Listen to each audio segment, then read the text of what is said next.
Welcome to Wisdom Wednesday.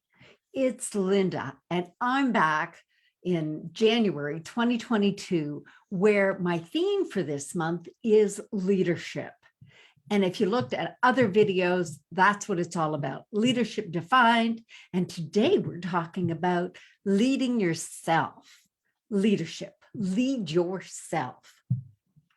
If you're watching the replay, this is still going to appeal to you because of the times we live in. Let's talk about what's going on around us and what can we do about it.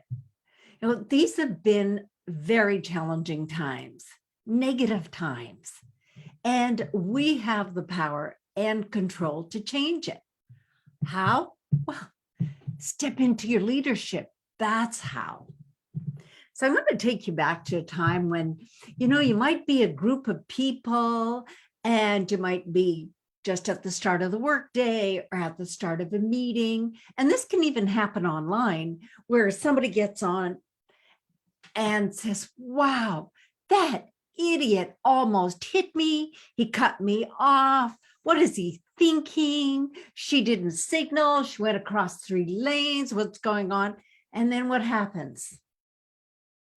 The next person builds onto that story. Oh, I know the same thing happened to me. Was it a little blue Honda? What was it? And then somebody else jumps in with more of that. And one person after the other makes a comment. And it can happen on a post. It can happen anytime.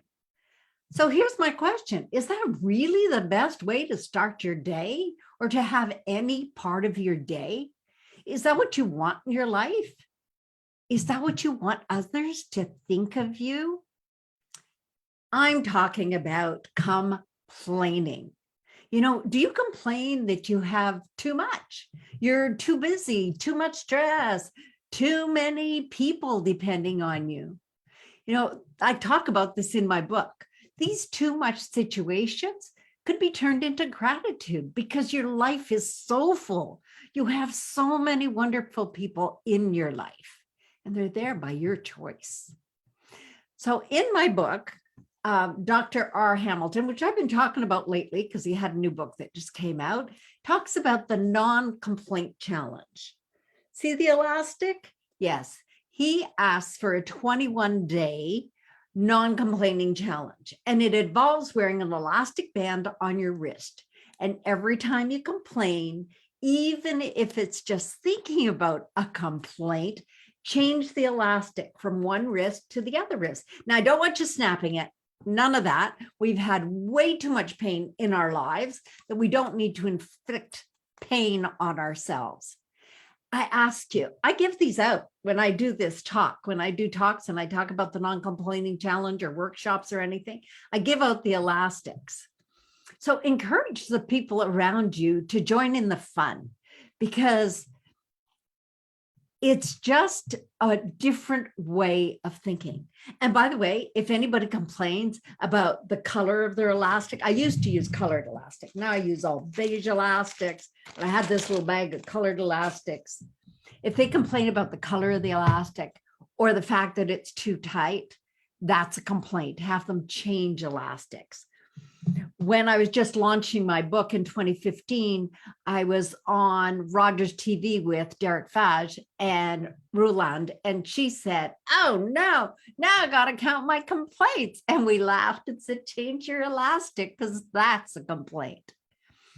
And any sentence that starts with a curse, probably going to be a complaint, probably.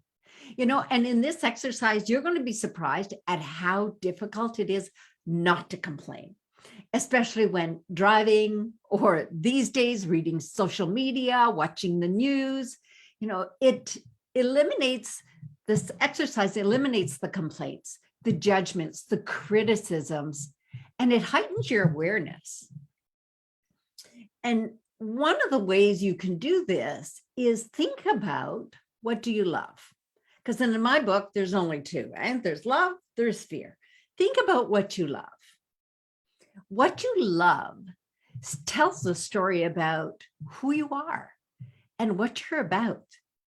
Make a list of what you love, even just a mental list. Did you put down that you love to whine and complain? I don't think so.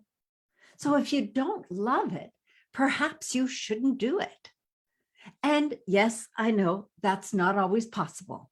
And yet we have far more choices in life than we allow ourselves. Well, I can't do that. Well, you know what? Think about it. Maybe you can. So take action, stop complaining, and encourage others around you to stop complaining.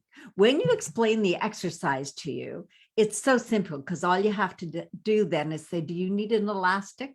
And yes, the table have been turned on me. Grandmama, do you need an elastic? I have one granddaughter who's extremely good at reminding me when I'm complaining. Oh, and here's another word of caution. Don't complain about the complainers because that makes you a complainer. Oh, that person drives me nuts. She complains and complains and complains all the time. That happens. You complain about the complainers. That's not cool. So step into your leadership. Lead yourself. Step it up and step it out. So by step it up, I mean, be the best person that you can be. And by step it out, I mean, share yourself with the world, your very best self to the world. Live so that when people think of fairness, caring, and integrity, they think about you. That's adapted from a quote in my book. Thank you for being with me today. The month's theme is leadership. Define leadership for yourself and lead yourself first. And we'll see you soon for Wisdom Wednesday. Thanks for joining me.